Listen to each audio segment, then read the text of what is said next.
વિસનગરમાં 360 અસ્થિઓના છેલ્લા દર્શન.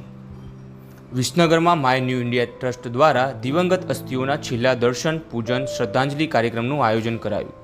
અત્યાર સુધી 6500 અસ્થિઓનું વિસર્જન કરાયું.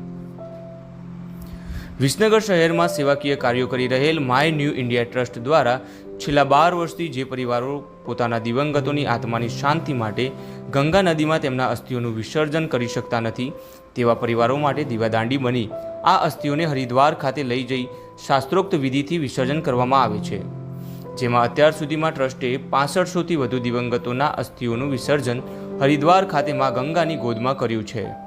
ગુરુવારના રોજ વિસનગરની આદર્શ વિદ્યાલય ખાતે આવેલ હોલ ખાતે માય ન્યૂ ઇન્ડિયા ટ્રસ્ટ દ્વારા 34મી શ્રદ્ધાંજલિ પુષ્પાંજલિ સભાનું આયોજન કરવામાં આવ્યું હતું, જેમાં એકત્ર થયેલ 360 દિવંગત અસ્થિઓના છેલ્લા દર્શન, પૂજન, શ્રદ્ધાંજલિ પુષ્પાંજલિ અર્પણ કાર્યક્રમનું આયોજન કરવામાં આવ્યું હતું, જેમાં મૃતકોના પરિવારજનો મોટી સંખ્યામાં હાજર રહ્યા હતા અને અસ્થિઓના છેલ્લા દર્શન અને પુષ્પાંજલિ કરતા આંખમાંથી આંસુ સરી આવ્યા હતા.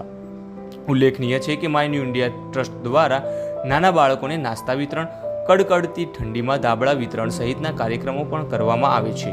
આ ઉપરાંત તેમના દ્વારા શ્રીમદ ભાગવત સપ્તાહનું પણ આયોજન કરવામાં આવ્યું હતું, જે સપ્તાહમાં તેમણે અસ્થિ વિસર્જન કરેલ દિવંગતોના ફોટો પણ મૂક્યા હતા. જી કમલેશભાઈ, શું કહેશો? આજે શું કાર્યક્રમ હતો? આજે માય ન્યૂ ઇન્ડિયા ટ્રસ્ટનો અસ્થિ વિસર્જનનો જે કાર્યક્રમ છે એમાં આ અમારો 34મો પ્રોગ્રામ છે. આજના પ્રોગ્રામની અંદર શ્રદ્ધાંજલિ પુષ્પાંજલિની અંદર લગભગ 360 જેટલા અસ્થિઓ આપણી પાસે આવે છે અને તમામ દિવંગતના પરિજનો પણ અહીંયા ઉપસ્થિત છે.